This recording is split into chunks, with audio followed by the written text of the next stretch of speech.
सुनाओ safari industries. अब देखें, ये 4,300 रुपए का स्टॉक 12 गुना रिटर्न दे रहा है। कैसे? ये केस स्टडी की बात है और हम समझेंगे इस स्टॉक के अंदर कि ऐसा क्या ट्रिगर हुआ कि स्टॉक 12 गुना हो गया।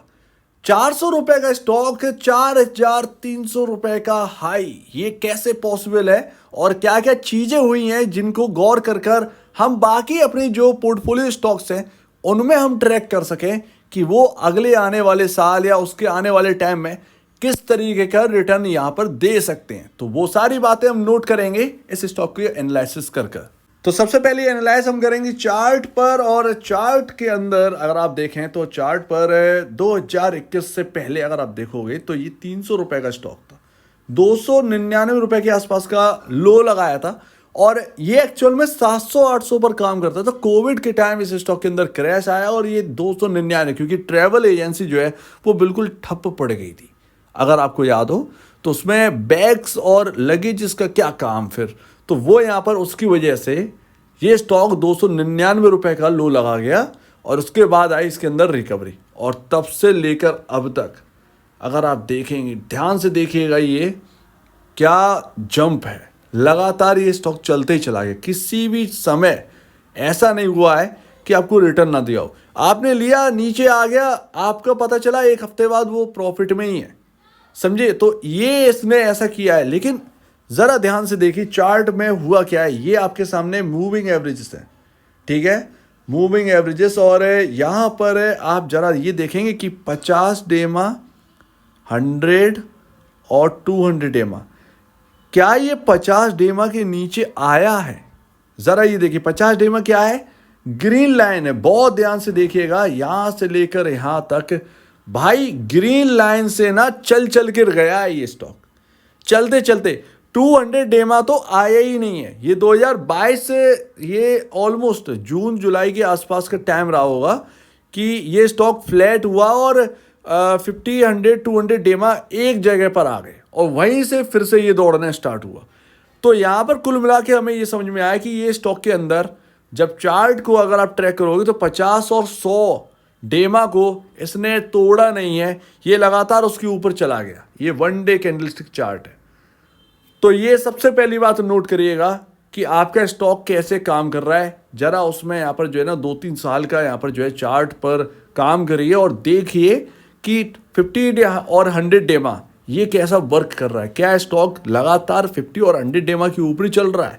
ये आप जरूर देखिएगा, ये देखने वाली बात है। या कोई स्टॉक अगर ऐसा चार्ट बना रहा हो तो फिर जरूर उसको देखिएगा, ठीक है ना, क्योंकि कहीं ना कहीं वो फिर मल्टीबैगर बनने की भी तैयारी कर सकता है। तो लेकिन ऐसा नहीं है कि चार्ट पर हर चीज यही है, क्या लगातार ये चलता गया। ये तो सफारी इंडस्ट्रीज के साथ हुआ है। फंडामेंटल और फाइनेंशियल भी तो देखना जरूरी है भाई साहब, तो वो भी तो देखेंगे। तो मैं आपको यही बता दूं, सबसे बड़ा जो रोल रहा है 4,300 का, ये 12 गुना जो हो गया ना स्टॉक, ये इसके अंदर सबसे बड़ा रोल रहा है नंबर ऑफ शेयर्स का।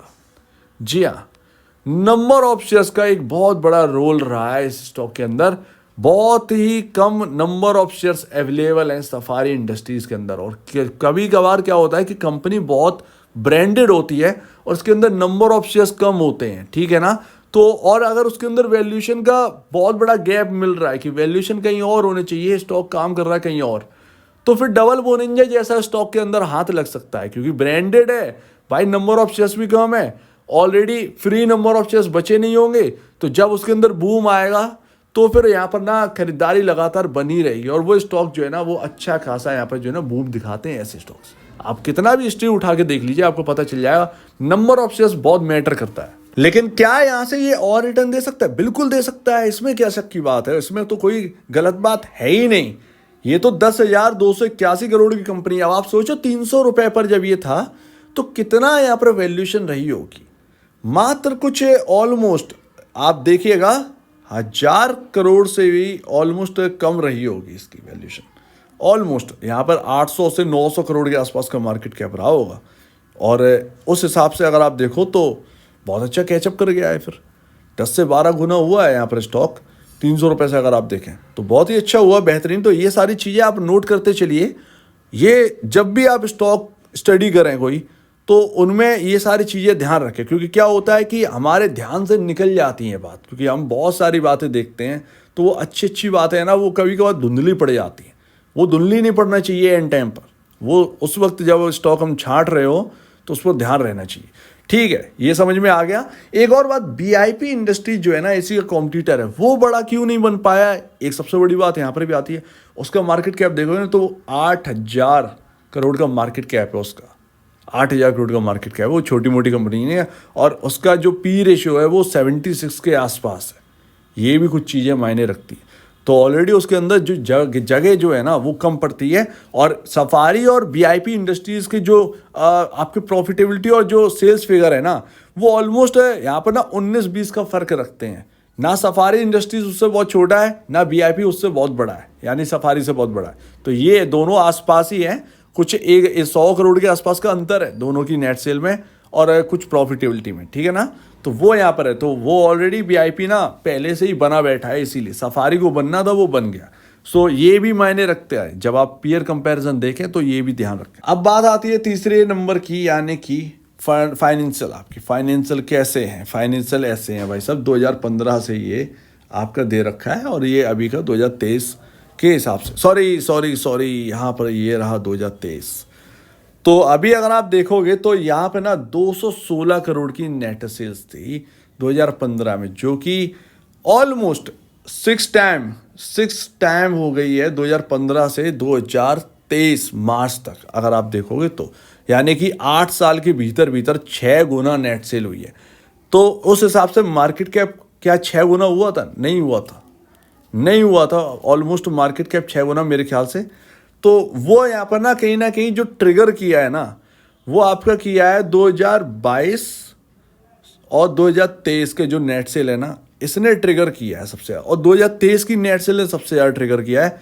1,212 करोड़ का यहाँ पर जो है ना, ये आपका जो नेट सेल है सालाना ग्रोथ दिखाई थी। तो ये शायद इसकी वजह से कहीं ना कहीं स्टॉक में ट्रिगर हुआ होगा। एक्चुअल में यहाँ पर नेट सेल से सब कुछ नहीं होता है, हमेशा ध्यान रखिएगा। अर्निंग पर शेयर से आपका सब कुछ है, हर चीज़ को रिलेट आपका यहाँ पर जो है ना ईपीएस पर ही आकर रुकता है। अर्निंग पर शेयर अगर इंक्रीज हो रहा है, आपके वैल्यूएशन पर अंतर पड़ेगा। नेट सेल से आपकी वैल्यूएशन पर अंतर नहीं है, आपके अर्निंग पर शेयर पर। तो अब आपको बिल्कुल बात समझ में आ जाएगी कि ये वैल्यूएशन 2022 से इंचअप कैसे करना स्टार्ट कर दिया और अचानक से यहाँ पर देखते हैं। मतलब 2022 का जो सॉरी तो अब आपको बिल्कुल समझ में आ जाएगा कि ये 2023 में अचानक से बूम इतना बड़ा कैसे आ गया इस स्टॉक के अंदर। तो वो इसलिए आ गया कि भैया जरा देखिए, 2015 में ना 2.14 का ईपीएस था, 2022 में 9.99 का अर्निंग पर शेयर था, 2021 में शायद नेगेटिव का ईपीएस था आपका, 2020 में 13.71 का ईपीएस था। लेकिन 2023 में अगर आप देखोगे तो सारे के सारे फिगर भी अगर आप जोड़ देंगे ना, ये सब कुछ जोड़ दोगे, तब भी जाकर 52.76 का ईपीएस नहीं आएगा। एक ही साल में 2023 मार्च में अर्निंग पर शेयर 52.76 पर लाकर इस कंपनी ने रख दिया, यानी कि प्रॉफिटेबिलिटी बहुत तंगड़े तरीके से बढ़ी होगी, तभी आपका जो ईपीएस जो है वो इतना धाकड़ तरीके से। सो दैट सबसे बड़ी बात हमने यही पकड़ ली कि जो आपका 7 साल में 2015 से 2022 तक नहीं हुआ, वो अकेला 2023 ने करके दिखा दिया। इसीलिए इस स्टॉक के अंदर बूम आया। अब आप समझ गए होंगे कि क्या चीज़ पर ध्यान देना है किसी भी स्टॉक पर। तो ये सफारी का ट्रिगर रहा है 2023 मार्च का, जो आपका ईपीएस बना है 2022 से 2023 मार्च। अब क्वार्टरली नंबर आए होंगे, क्वार्टरली नंबर इंक्रीज हुए तो लगातार स्टॉक जो है वो लगातार चलता रहा।